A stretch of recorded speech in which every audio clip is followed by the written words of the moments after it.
Good evening, everyone. Let's start the lecture. पिछले दो lecture में हम लोगों ने क्या क्या डिस्कस किया है, एक बार थोड़ा सा रिवाइज कर लेते हैं। मेमोरी अपग्रेड हो जाएगी आपकी।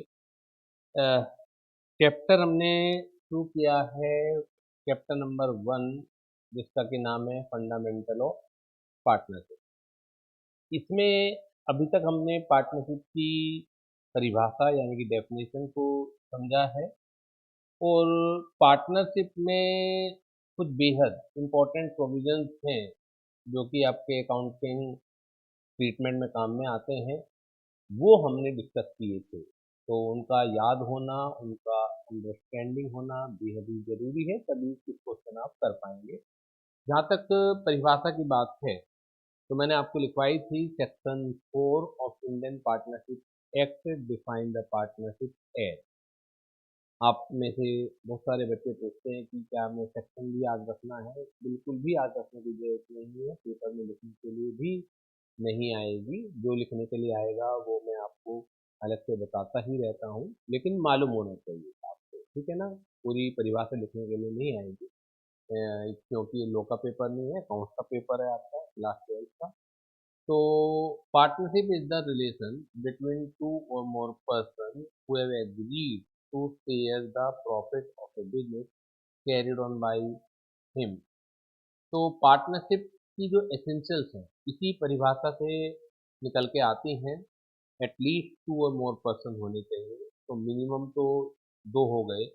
मोर कितने, तो as per company act 2013 maximum number of partner in a partnership firm is 50। ये एमसीक्यू का क्वेश्चन बनता है, तो मैं इस चीज के ऊपर पहले भी आपको जोर डाला था, हाईलाइट किया था, अब दोबारा से भी हाईलाइट कर रहा हूँ। अपने आप याद हो जाएगा, आप भूलना चाहेंगे भी तो भूलने दूंगा नहीं मैं आपको, ठीक है। तो मिनिमम दो लोग होते हैं पार्टनरशिप में, और मैक्सिमम आपके as per the company act 2013 maximum 50 partners होते हैं, ठीक है ना। और अगर आपसे पूछा जाए थोड़ा सा ट्विस्ट करके कि जो मैक्सिमम नंबर ऑफ पार्टनर की संख्या है किस एक्ट में ये लिखी गई है, तो बच्चे यहाँ गलती कर जाते हैं कि क्योंकि हम पार्टनरशिप के साथ पढ़ रहे हैं तो ऐसा लगता है कि ऐसा आभास होता है कि पार्टनरशिप एक्ट में ही लिखा हुआ है। ये चीज़ ओरिजिनली कंपनी एक्ट 2013 में लिखी हुई है। पार्टनरशिप एक्ट के अंदर कोई मैक्सिमम लिमिट की कोई संख्या बताई ही नहीं गई, ठीक है। तो टू और मोर पर्सन होना चाहिए।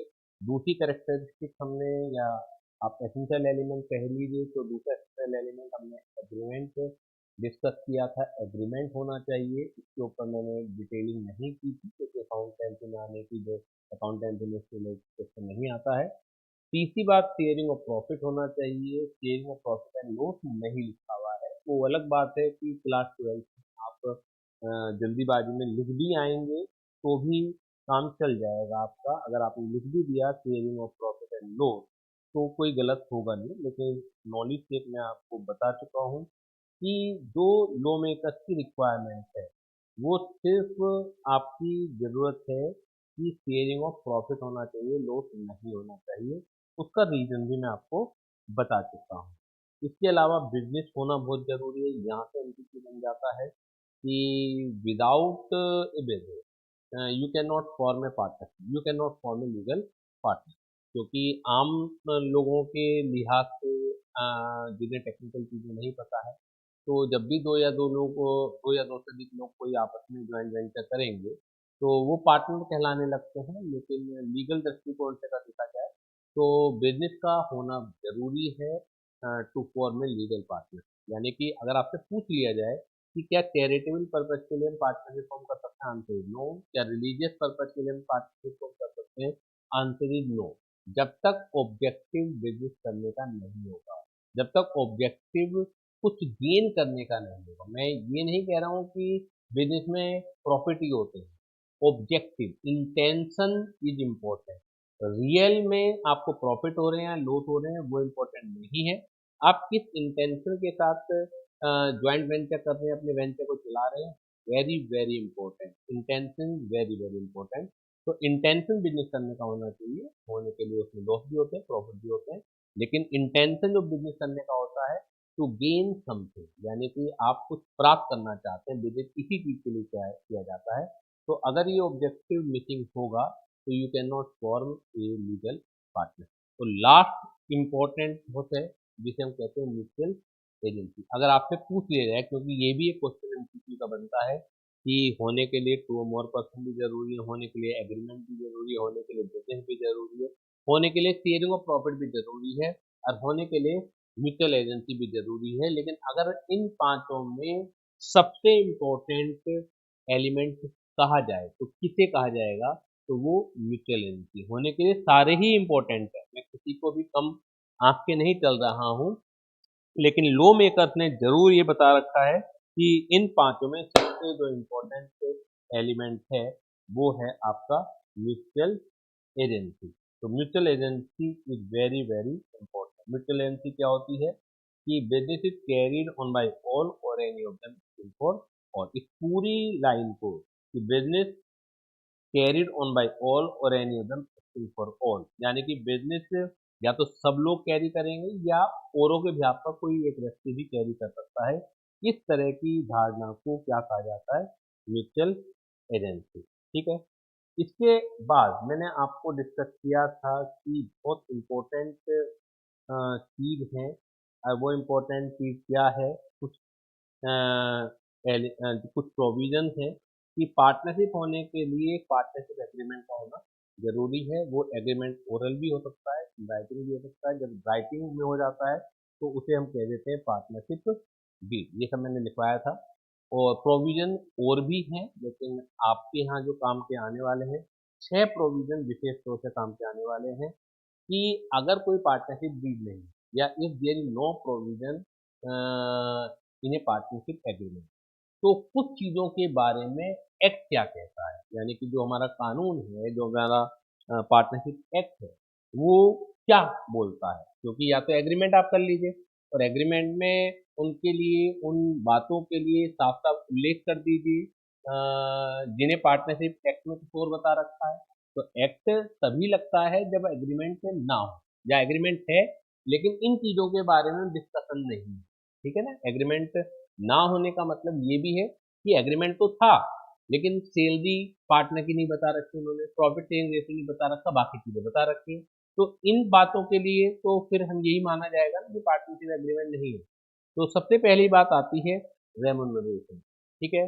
तो answer is no remuneration given to any partner. Partner को अपना जो एफर्ट लगा रहा है, हो सकता है जितने भी पार्टनर हो सारे के सारे लोग एक जैसा एफर्ट नहीं लगा रहे हो, कोई ज़्यादा लगा रहे हो कोई कम लगा रहे हैं, लेकिन अगर कोई ज़्यादा लगा भी रहा है तो उसे उसके एक्स्ट्रा एफर्ट के लिए कोई सैलरी कोई कमीशन किसी भी तरह का उसे रेमुनरेशन अलाउड नहीं होगा in the absence of any partnership deed या in the absence of any partnership agreement. Clear हो गई बात। हाँ, एग्रीमेंट है, आप कितनी भी सैलरी दे दीजिए, कोई रोकने वाला नहीं है। प्रॉफिट शेयरिंग रेशो क्या होगा बिटवीन द पार्टनर, वो होगा इक्वल अगर कोई पार्टनरशिप एग्रीमेंट नहीं है। तीसरी चीज इंटरेस्ट ऑन कैपिटल, क्या दिया जाएगा या नहीं दिया जाएगा, आंसर इज नो अगर कोई पार्टनरशिप एग्रीमेंट नहीं। हाँ, अगर है तो जितना भी आप चाहें वो दे सकते हैं। इंटरेस्ट ऑन कैपिटल 6% देना चाहें 6%, 10% देना चाहें 10%, 18% देना चाहें 18%। अब बात आती है इंटरेस्ट ऑन पार्टनर लोन। ठीक है ना। अभी मैंने 4 पॉइंट छोड़ दिया है क्योंकि बच्चे कई बार इसमें कंफ्यूज रहते हैं, interest on capital, interest on partner loan. अगर पार्टनर लोन दे रहा है यानी कि कैपिटल के अलावा पार्टनर अपनी तरफ से कुछ एक्स्ट्रा फंड मुहैया करा रहा है परंतु, तो उसे पार्टनर लोन कह देते हैं। तो if there is no provision regarding interest on partner loan, तो रूल ये कहता है 6% पर एनम तब भी आपको देना पड़ेगा। इससे ज्यादा करना है आप ज्यादा कर सकते हैं, कोई हमें परेशानी नहीं है, कोई दिक्कत की बात नहीं है। लेकिन अगर पार्टनर लोन के ऊपर कोई इंटरेस्ट का प्रोविजन नहीं है तब भी फर्म जो है 6% पर एनम के रेट से पार्टनर के लोन पर इंटरेस्ट प्रोवाइड कराएगी। कैपिटल पर कुछ भी प्रोविजन नहीं है इंटरेस्ट ऑन कैपिटल का, यानी कि आईओसी का कोई प्रोविजन नहीं है, लेकिन इंटरेस्ट ऑन पार्टनर लोन का प्रोविजन है। इंटरेस्ट ऑन ड्रॉइंग, यानी कि अगर पार्टनर ने कुछ फंड निकाल लिए हैं, जैसे कैपिटल पे हमें इंटरेस्ट नहीं देना, तो ऐसी ड्रॉइंग्स पर भी हम चार्ज नहीं करेंगे। if there is no provision in the partnership deed regarding interest on drawing। ध्यान दीजिएगा, अगर कोई प्रोविजन पार्टनरशिप डीड में या पार्टनरशिप एग्रीमेंट नहीं है रिगार्डिंग इंटरेस्ट ऑन ड्राइंग, तो कोई भी आपको इंटरेस्ट, फर्म भी इंटरेस्ट चार्ज नहीं कर पाएगी, ना दे रही है ना वो ले रही है। वो 6 पॉइंट केवल एक आध जगह ही काम आता है, इसका न्यूमेरिकल ट्रीटमेंट कुछ बनता नहीं है, एडमिशन ऑफ ए पार्टनर, लेकिन क्वेश्चन आ जाता है 1 नंबर का। तो पॉसिबल तभी है if all the partner agree, अगर सारे के सारे पार्टनर एग्री करते हैं तो जो एडमिशन है एक न्यू पार्टनर का किया जा सकता है। अगर एक ने भी मना कर दी, मैंने इस चीज पर भी स्ट्रेस दिया था, और क्यों दिया था, क्योंकि हमारे दिमाग में कुछ लॉजिक चलते रहते हैं। लॉजिक क्या चलते रहते हैं कि अगर 20 पार्टनर है तो मेजोरिटी अगर हाँ कर रहे हैं, मैंने कहा मेजोरिटी को तो छोड़िए, अगर 20 में से 19 भी हाँ कर रहे हैं, लेकिन एक ने अपना तंबू गाड़ दिया कि नहीं मैं 21वें पार्टनर को आने नहीं दूंगा, तो 19 पार्टनर की ताकत बेकार चली जाएगी, लो ये कहता है। यानी कि आप अगर नए पार्टनर को एडमिट करना चाहते हैं तो उस समय at the time of admission of the new partner जितने भी पार्टनर थे सबकी हमें यस चाहिए। अगर एक भी विरोध में खड़ा हो गया कि नहीं मैं किसी भी कीमत पर नए पार्टनर को आने नहीं दूंगा, तो सारी ताकत बेकार चली जाएगी, चाहे वो कितनी भी बड़ी ताकत हो नए पार्टनर को एडमिट करने के लिए। तो एडमिट करने के लिए आपको सारे पार्टनर्स की यस चाहिए। तो यहाँ तक कोई दिक्कत परेशानी हो तो मुझे बताइएगा, और इससे रिलेटेड मैं क्वेश्चन भी आपको ऑलरेडी करा चुका हूँ, इससे रिलेटेड मैं क्वेश्चन आपको कंप्लीट करा चुका हूँ। तो यहाँ तक कोई भी प्रॉब्लम है तो डिस्कस कर लीजिए एक बार, जल्दी से बताइएगा बेटा, कोई भी प्रॉब्लम हो तो मुझे बता दीजिएगा। अब एक कॉन्सेप्ट में लिखा के चल रहा हूं, एक कॉन्सेप्ट में लिखा रहा हूं, उसे लिखिएगा। एक कॉन्सेप्ट है charge versus appropriation.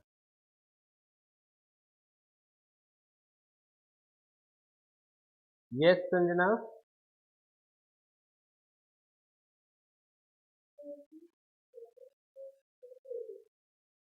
Screen freeze हो रही है। ओके ओके, मैं एक बार चेक करता हूँ इसको।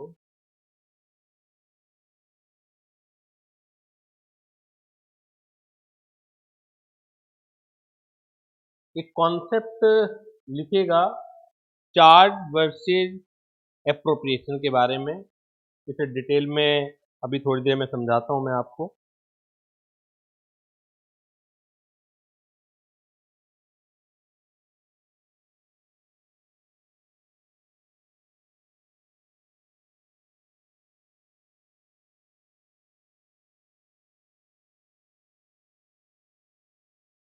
Interest on partner loan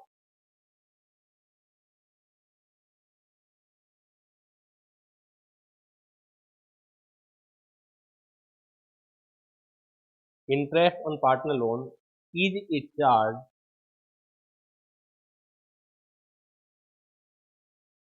against profit,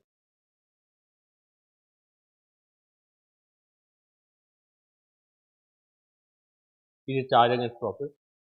इसे बॉक्स में बंद कर लीजिएगा, इसे हाईलाइट होना है जिससे आपको याद रहे। Interest on partner loan is a charge against profit, this means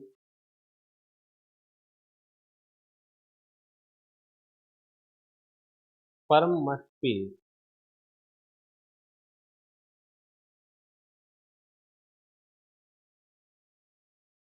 it even if they are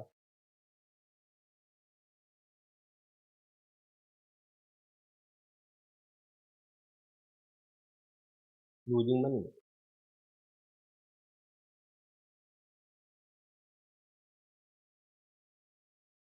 losing money का मतलब है कि अगर वो लॉस में भी हैं तो भी पार्टनर का लोन देना ही है। सेकंड नोट है आईओसी फ्रॉम प्रॉफिट, इसे बहुत अच्छे तरीके से समझिएगा। किसी क्वेश्चन में कुछ ट्रीटमेंट है, किसी क्वेश्चन में कुछ ट्रीटमेंट है और स्टूडेंट फंस के रह जाता है। Even if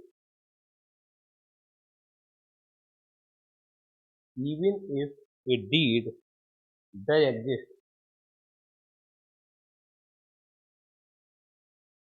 and allow interest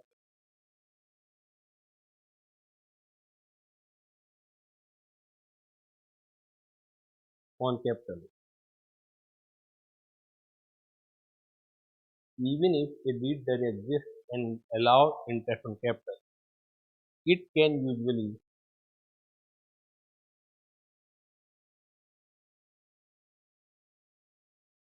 usually only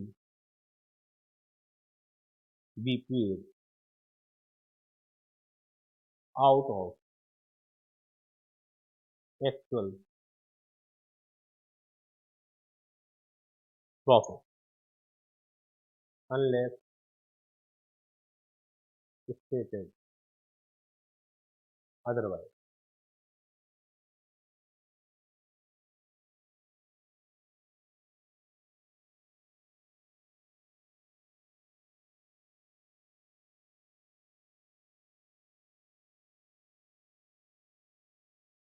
इसे कॉपी कीजिए। पहले दो चीजें नोट के रूप में मैंने लिखवाई हैं।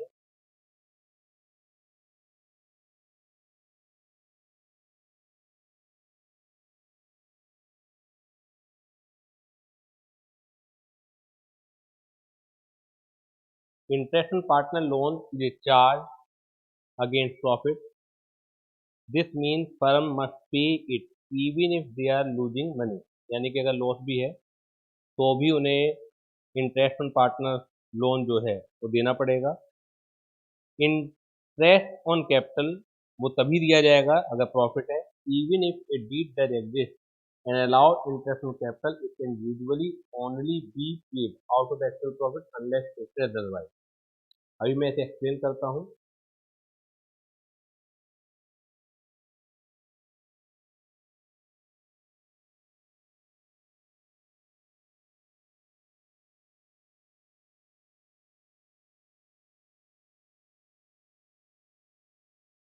सभी ने कॉपी कर लिया?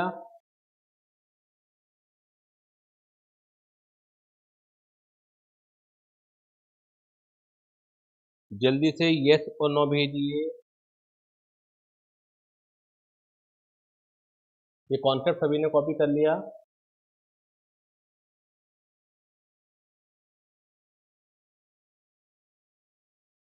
ओके, अब मैं इसे एक्सप्लेन करना शुरू करता हूँ। देखिए क्लास 11 अभी आप जस्ट करके आए, ठीक है। उसके अंदर लास्ट के चैप्टरों में आपने फाइनल अकाउंट देखा था। फाइनल अकाउंट के जो पार्ट होते हैं, एक तो ट्रेडिंग अकाउंट होता है, प्रॉफिट एंड लॉस अकाउंट होता है और एक बैलेंस शीट होती है जिसे हम पोजीशन स्टेटमेंट भी कहते हैं। क्लियर है? अभी तक हमने जो प्रॉफिट एंड लॉस अकाउंट है उसे दो पार्टों में डिस्कस किया है, एक तो ट्रेडिंग अकाउंट और एक प्रॉफिट एंड लॉस अकाउंट। जब हम पार्टनरशिप की बात करते हैं तो यहाँ पर ये जो पूरा का पूरा फॉर्मेट है ये तीन पार्टों में डिवाइड होगा। एक पहला ट्रेडिंग अकाउंट जो आप क्लास 11 में पढ़ के आए हैं, वही सारे आइटम्स उस ट्रेडिंग अकाउंट के अंदर आएंगे। लेकिन जो प्रॉफिट एंड लॉस अकाउंट है वो दो पार्टों में डिवाइड हो जाएगा। एक तो simply profit and loss account और एक है P and L appropriation account, ठीक है ना। यानी कि प्रॉफिट एंड लॉस अकाउंट का ही एक एक्सटेंशन हो रहा है जो कि पार्टनरशिप में यूज होता है, ठीक है। अगर आप प्रोपराइटर हैं तो उसमें कोई यूज उसका नहीं है।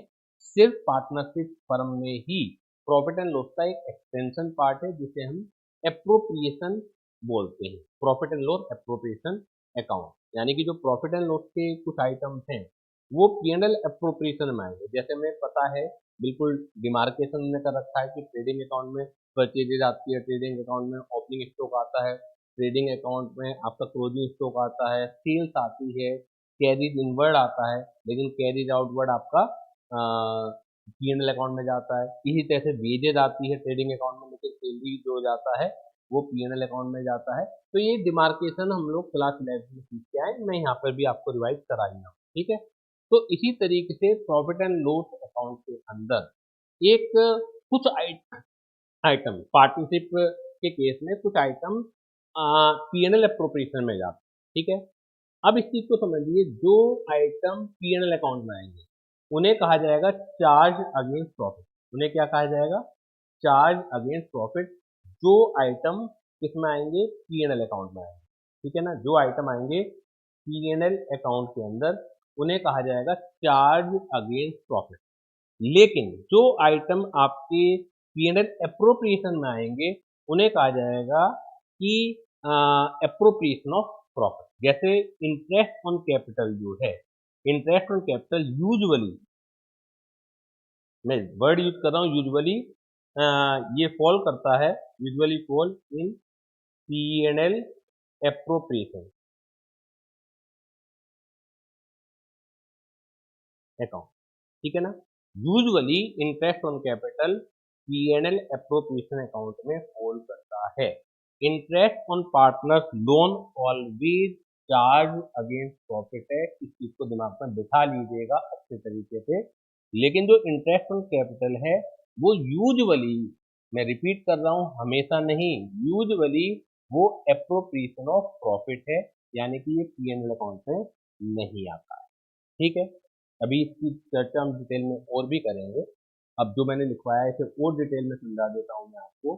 देखिए, पहली बात तो अगर इंटरेस्ट ऑन कैपिटल है, मुझे सोच समझ के बताइएगा कि if there is no partnership due whether interest on capital is allowed और नॉट, यस और नो, जल्दी से बताइएगा, आंसर दीजिएगा। If there is no partnership agreement whether interest on capital is allowed और not. If there is no partnership agreement, whether interest on capital is allowed? Yes, very good. सभी का answer no है, तो answer no ही रहना है इसका। If there is no partnership agreement, तो usually interest on capital is not allowed. अब मुझे दूसरी चीज बताइएगा कि if there is partnership agreement and partnership agreement provides interest on capital also, ठीक है, तो whether interest on capital is allowed or not, अगर पार्टनरशिप एग्रीमेंट है और पार्टनरशिप एग्रीमेंट में इंटरेस्ट ऑन कैपिटल देने का प्रोविजन है, तो वेदर इट इज अलाउड और नॉट, यस, तो आंसर सबका यस है और अलाउड होगा, ठीक है। तो यहाँ तक तो बड़ा सिंपल सा था, ये आपके समझ में आ गया। ट्विस्ट कहाँ पर है समझने की कोशिश कीजिएगा। एक एग्जाम्पल मैं लेके चल रहा हूँ कि जो प्रॉफिट है, profit profit before interest on capital is 10,000, ठीक है ना। प्रॉफिट है before interest on capital is 10,000। तो इंटरेस्ट ऑन कैपिटल है जो डीड में दिया हुआ है आपको, ठीक है ना, यानी कि प्रोविजन करना है, मैं कैलकुलेट करके बता रहा हूँ, 12,000। इंटरेस्ट ऑन कैपिटल 12,000 है, ये डीड में प्रोविजन है, ठीक है ना। प्रोवाइडेड प्रोवाइडेड इन पार्टनरशिप, मैं तो कैलकुलेट करके बता दिया क्योंकि मेरा मकसद अभी आपको कैलकुलेशन सिखाना नहीं है, वो तो आप कर ही लोगे। मेरा मकसद तो ये है कि मैं आपको कॉन्सेप्ट समझा पाऊँ कि क्या कॉन्सेप्ट है। पार्टनरशिप डीड के अंदर ये प्रोविजन है और वो कैलकुलेशन होके आ रहा है 12,000। अब मुझे बताइए कि नेट रिजल्ट कितना आएगा, नेट रिजल्ट कितना आएगा, नेट रिजल्ट कितना आएगा,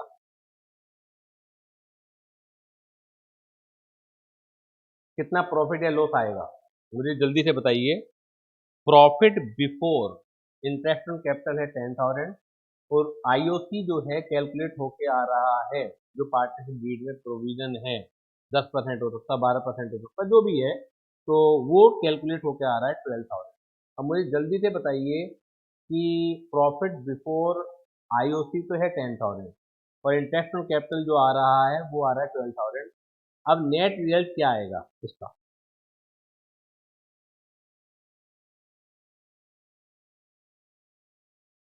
सभी का आंसर आपका आ गया 2000 का लॉस।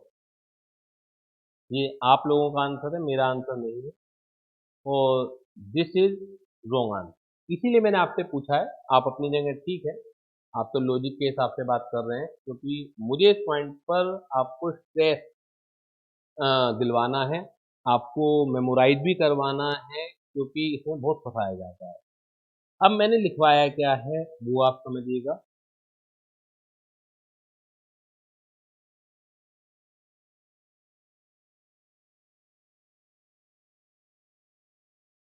कुछ प्रॉब्लम है इसके अंदर। मैंने लिखवाया क्या है आपको, IOC firm profit. Even if a deed does exist and allow interest on capital, it can usually only be paid out of actual profit. ठीक है, ध्यान से समझ लीजिएगा। अगर डीड में है ही नहीं तो interest on capital is not allowed at all. अगर पार्टनरशिप डीड इज साइलेंट और partnership deed does not exist, तो इंटरेस्ट ऑन कैपिटल का क्वेश्चन ही नहीं अराइज होता है। ये जब मैंने पूछा, आपने सही आंसर, ठीक है। मैंने पूछा कि if there a partnership deed and partnership deed provide interest on capital also, तो whether interest on capital allowed होगा या नहीं होगा। आपने कहा यस, तो ये आंसर भी ठीक है ना। सिचुएशन तब पैदा होती है कि पार्टनरशिप डीड है, partnership deed allow interest on capital, but profit is not sufficient to allow interest on capital. जैसा कि मैंने क्वेश्चन में लिखा है कि डीड में प्रोविजन है और वो 12,000 रुपए का है, लेकिन profit before interest on capital आई ही 10,000 रुपए रहे, यानी कि profit is not sufficient to cover interest on capital full in full. तो तब क्या सिचुएशन आती है, तो रूल ये है कि इंटरेस्ट ऑन कैपिटल जनरली जो है वो सिर्फ आपको प्रॉफिट में से ही अलाउ होगा।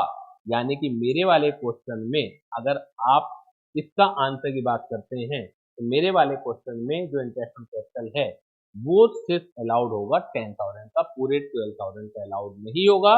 बावजूद इसके कि इंटरेस्ट ऑन कैपिटल अलाउड की जो शर्त थी पार्टनरशिप डीड में मेंशन थी, तब भी वो पूरा पूरा अलाउड नहीं होगा, क्योंकि इंटरेस्ट ऑन कैपिटल अगर पार्टनरशिप डीड में नहीं है तो अलाउड होता ही नहीं है, और अगर डीड में है तो भी वो एक्चुअल प्रॉफिट में से ही अलाउड होता है। बात समझ में आ गई आपके? जल्दी से बताइए हाँ या ना, जल्दी से बताइए बेटा, हाँ या ना।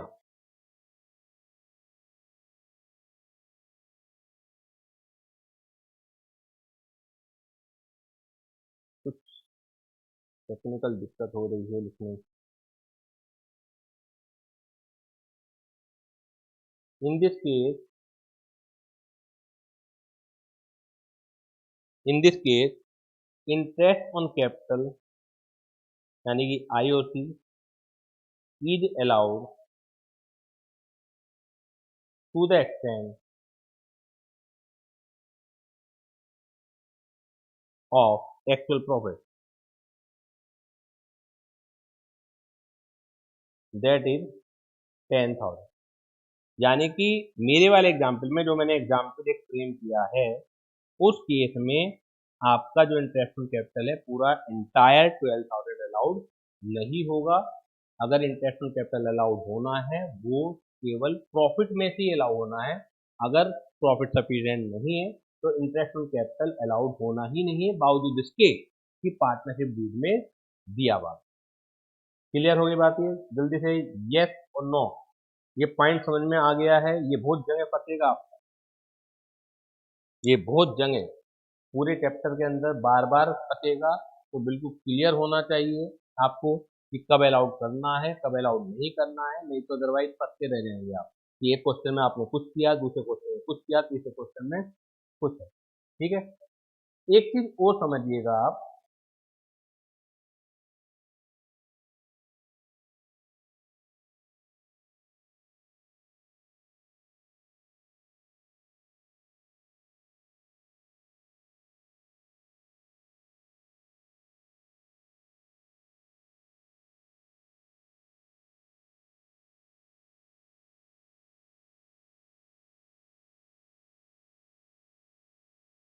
चलिए, तो सॉफ्टवेयर में थोड़ा सा दिक्कत आ रही है, जिस तरह से मैं चाह रहा हूँ मूव करवाना उस तरह से नहीं हो रहा है। फिलहाल मैं आगे प्रोसीड करता हूँ। हाँ, एक चीज़ और समझिए, अभी जैसे मैंने आपको बताया कि हम क्लास 11th के अंदर स्टडी करके आए हैं कि प्रॉफिट एंड लॉस, जो statement of profit and loss है वो 2 हिस्सों में डिवाइडेड रहता है। पहला पार्ट ट्रेडिंग अकाउंट है, दूसरा part profit and loss account है, ठीक है? लेकिन पार्टनरशिप में profit and loss account is further divided into 2 part. पहला पार्ट तो वही रहेगा आपका P&L अकाउंट जिसे हम कह देते हैं, और उसी के नीचे आपका जो दूसरा पार्ट है वो बनेगा P&L एप्रोप्रिएशन अकाउंट। समझ में आती बात? तो कुछ चीजें प्रॉफिट एंड लॉस अकाउंट में जाएंगी, कुछ चीजें P&L एप्रोप्रिएशन अकाउंट में जाएंगी। जो भी चीज चार्ज अगेंस्ट प्रॉफिट है, ठीक है, वो P&L में जाएगी, और जो भी चीज एप्रोप्रिएशन ऑफ प्रॉफिट है वो P&L एप्रोप्रिएशन अकाउंट में जाएगी, ठीक है? ये मैं समझा भी दूंगा और आइटम में लिखवा भी दूंगा कि क्या क्या चीजें चार्ज अगेंस्ट प्रॉफिट है और क्या क्या चीजें आपकी एप्रोप्रिएशन ऑफ प्रॉफिट है। हम एप्रोप्रिएशन ऑफ प्रॉफिट लिख लेंगे, चार्ज अगेंस्ट प्रॉफिट अपने आप समझ में आ जाएगा। इसका रीजन क्या है कि बाकी चीज जितनी भी चीजें आप क्लास 11th में प्रॉफिट एंड लॉस अकाउंट में पढ़ के आए हैं, तो चाहे आपको रेंट पेबल है, चाहे आपको लोगों की सैलरी देना है, चाहे एडवर्टाइजमेंट का एक्सपेंसेस है, चाहे वो जनरल एक्सपेंसेस है, चाहे डेप्रिसिएशन लगाना है प्लांट एंड मशीनरी पर, जो भी चीजें आप पढ़ के आए हैं वो सब चार्ज अगेंस्ट प्रॉफिट ही है। या इन अदर वर्ड्स ये कह दीजिए कि हमें पार्टनर से रिलेटेड चीजों को समझना है, ठीक है ना? जो आउटसाइडर चीजें हैं वो ऑलवेज या तो ट्रेडिंग अकाउंट में चली जाएंगी या P&L अकाउंट में चली जाएंगी, लेकिन जो फर्म पार्टनर को दे रही है या पार्टनर से ले रही है, तो कौन सी चीजें चार्ज अगेंस्ट प्रॉफिट है, यानी कि कौन सी चीजें प्रॉफिट एंड लॉस अकाउंट में जाएंगी और कौन सी चीजें P&L प्रोफिट में जाएंगी, वो हमें समझना है, ठीक है? तो जैसे इंटरेस्ट लोन हो, अगर फर्म ने लोन ले रखा है पार्टनर से और उसके ऊपर इंटरेस्ट देना है, तो वो चार्ज अगेंस्ट प्रॉफिट है, वो चार्ज अगेंस्ट प्रॉफिट है। मैं इसलिए बता रहा हूँ कि वैसे तो जो और भी चीजें चार्ज अगेंस्ट प्रॉफिट है, लेकिन बाकी का हमें डिस्कशन नहीं करना है। वो तो जो आप क्लास 11 में सीख के आए हैं वो सब कुछ वैसे ही रहना है। हमें जो पार्टनर को दिया जाना है, ठीक है ना, उसे समझना है। अब एक चीज और समझिए कि सपोज कीजिए कि पार्टनर ने कोई प्रॉपर्टी है फर्म को रेंट पर दे रखी, यानी कि अब फर्म जो है रेंट पार्टनर को देगा, ठीक है? तो वो rent payable to the partner क्या है, एप्रोप्रिएशन है या वो चार्ज अगेंस्ट प्रॉफिट है? तो वो भी क्या है आपका चार्ज अगेंस्ट प्रॉफिट ही है। तो मैं एक टेबल आपको बनवा रहा हूँ कि नॉर्मली कौन कौन सी चीजें चार्ज अगेंस्ट प्रॉफिट होती हैं और कौन कौन सी चीजें आपकी अप्रोप्रिएशन ऑफ प्रॉफिट होती हैं, और वो लॉजिक भी मैं समझा दूंगा, ठीक है? तो charge against profit, charge against profit, charge against profit, ठीक है? ये कॉन्सेप्ट लिखवा रहा हूँ। मेरे ख्याल से पहले हम 3 कॉन्सेप्ट कर चुके हैं, तो कॉन्सेप्ट नंबर 4 हो गया चार्ज अगेंस्ट प्रॉफिट और appropriation of profit, appropriation of profit.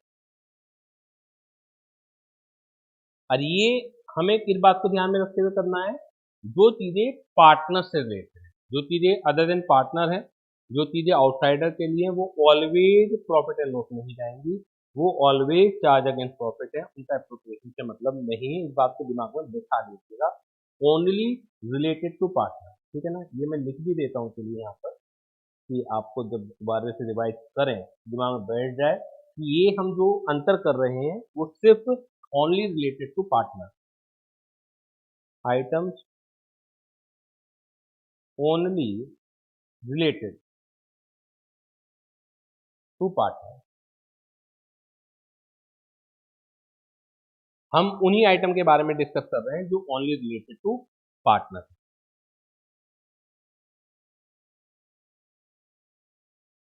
Charge against profit में interest on loan, interest on partner loan कह दीजिए, इंटरेस्ट ऑन पार्टनर लोन, यानी कि पार्टनर से अगर लोन लिया है उसके ऊपर फर्म को इंटरेस्ट देना है, तो वो ऑलवेज क्या है, चार्ज अगेंस्ट प्रॉफिट है। जो इंटरेस्ट ऑन पार्टनर कैपिटल है वो appropriation of profit, interest on partnership.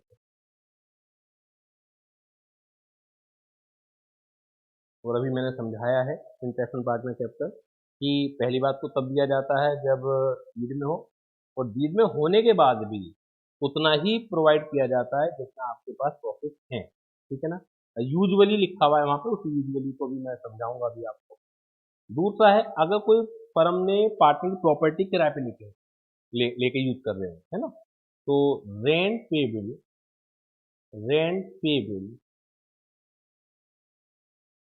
To partner, जो रेंट हम पेबल करते हैं पार्टनर को, जो प्रॉपर्टी हमने उसकी किराए पे ले रखी है, वो ऑलवेज क्या है, चार्ज अगेंस्ट द प्रॉफिट है, ठीक है।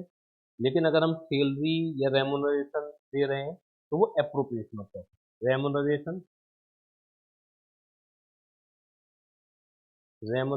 पेबल टू पार्टनर, ये ऑलवेज क्या है, एप्रोप्रिएशन ऑफ प्रॉफिट। ये पीएनएल अकाउंट में नहीं आएंगे, ये एप्रोप्रिएशन ऑफ प्रॉफिट में आएगा। इसी तरीके से शेयरिंग ऑफ प्रॉफिट,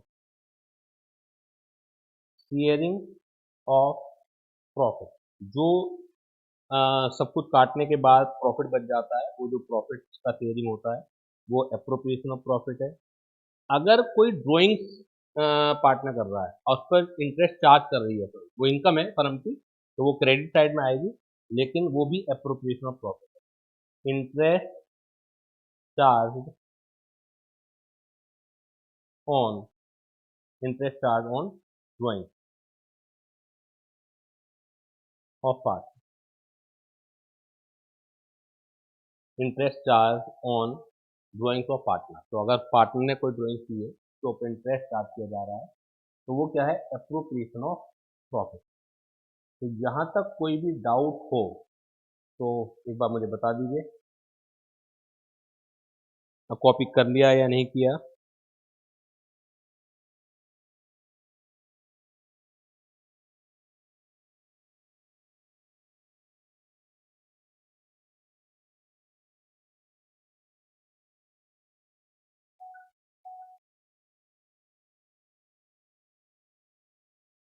यस,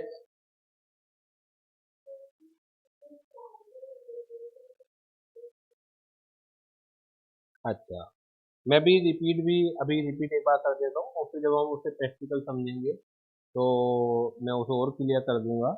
फिलहाल इस तरह समझिए कि लास्ट 11th में हम लोग कर क्या है, और क्लास 11th में जो statement of profit and loss account है, उसके दो पार्ट होते हैं, कि ट्रेडिंग अकाउंट और एक हमारा प्रॉफिट एंड लॉस अकाउंट, ठीक है।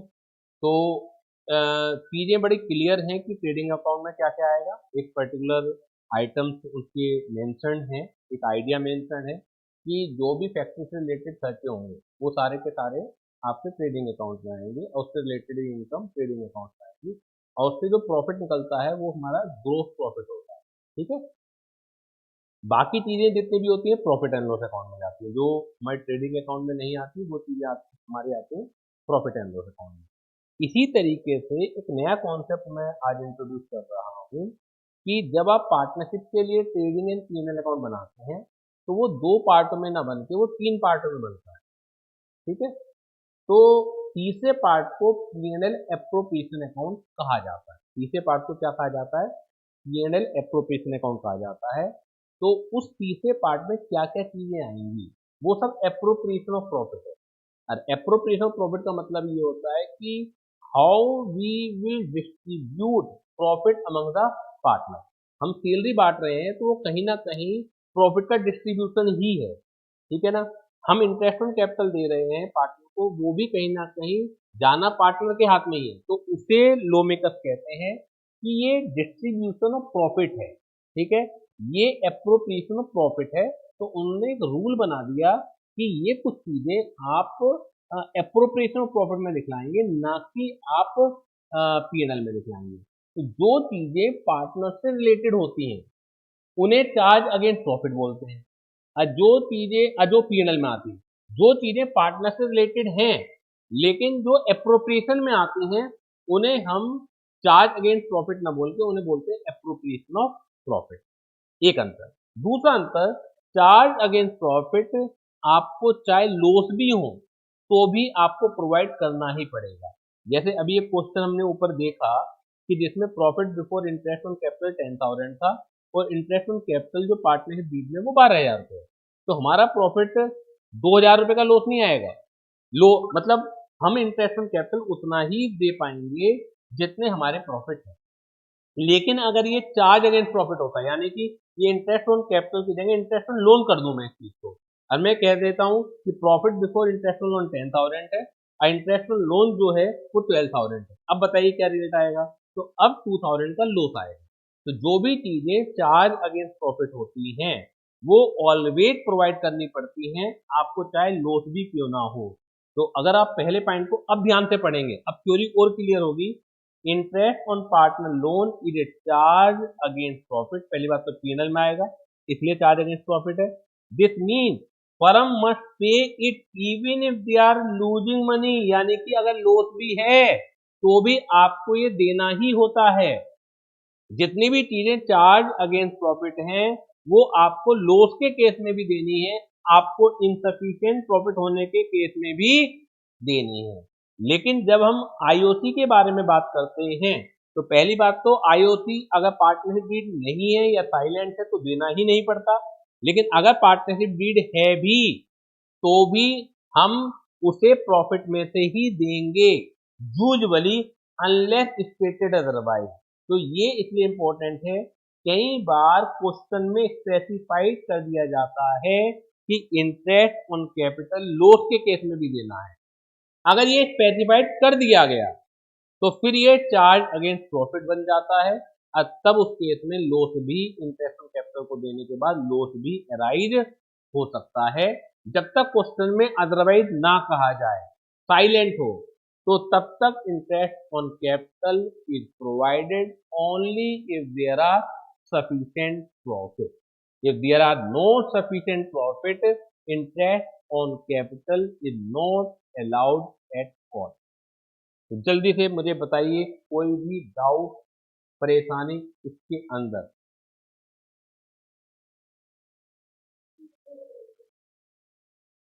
मैं रिपीट कर दे रहा हूं क्योंकि इंपॉर्टेंट प्रोविजन है और थ्योरी अगर हमें क्लियर नहीं होगी तो आगे क्वेश्चन में हम अटकेंगे, ठीक है ना।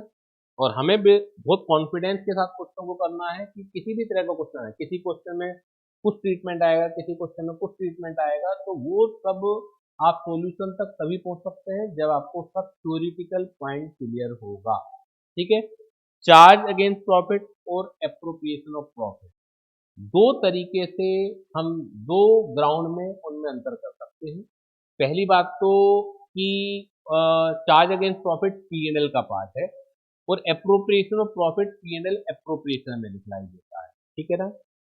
चार्ज अगेंस्ट प्रॉफिट हमेशा ही देना है even if there is a loss also, लेकिन जो एप्रोप्रिएशन ऑफ प्रॉफिट है वो तभी देने होते हैं, वो तभी बांटने होते हैं या उतने ही बांटने होते हैं आपको जितने आपके पास प्रॉफिट है। यानी कि अगर आपके पास प्रॉफिट नहीं है या लॉस का केस है क्वेश्चन में और उसमें क्वेश्चन में लिखा हुआ है कि रेम्यूनरेशन पार्टनर को देना है, यानी पार्टनर डीड में प्रोवाइडेड है भी, लेकिन साथ के साथ क्वेश्चन में लॉस भी दे रखा है।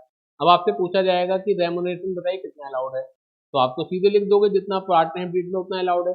नहीं, तब भी अलाउड नहीं होगा क्योंकि क्वेश्चन में लॉस है और एप्रोप्रिएशन का केस है। इसी तरह से इंटरेस्ट ऑन कैपिटल अगर डीड में प्रोविजन है ही नहीं तो देना ही नहीं, लेकिन अगर डीड में प्रोविजन है भी तो भी क्योंकि ये एप्रोप्रिएशन के आइटम है तो एप्रोप्रिएशन उतना ही अलाउड होता है इफ जितने की आपके पास प्रॉफिट अवेलेबल हो। Is it clear? यस और नो?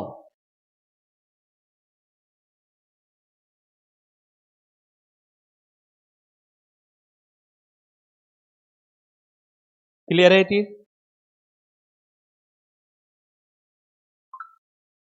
तो चलिए आज की क्लास हम यहीं पर वाइंड अप करते हैं। पूरा का पूरा थ्योरेटिकल एक बैकग्राउंड मैंने आगे के क्वेश्चन के लिए आपको समझाने की कोशिश की है। इसे आप मतलब कॉन्सेप्ट रजिस्टर में आपने लिख के लिया ही है। इसे एक बार नेक्स्ट क्लास में आने से पहले, यानी कि कल की क्लास में आने से पहले इसे रिवाइज कीजिएगा। अब कल हम इससे रिलेटेड क्वेश्चन फिनिश करेंगे। ठीक है ना। Interest on capital, interest on loan related जो न्यूमेरिकल क्वेश्चन हैं किस किस तरह से उन्हें किया जाता है वो भी। Thank you very much.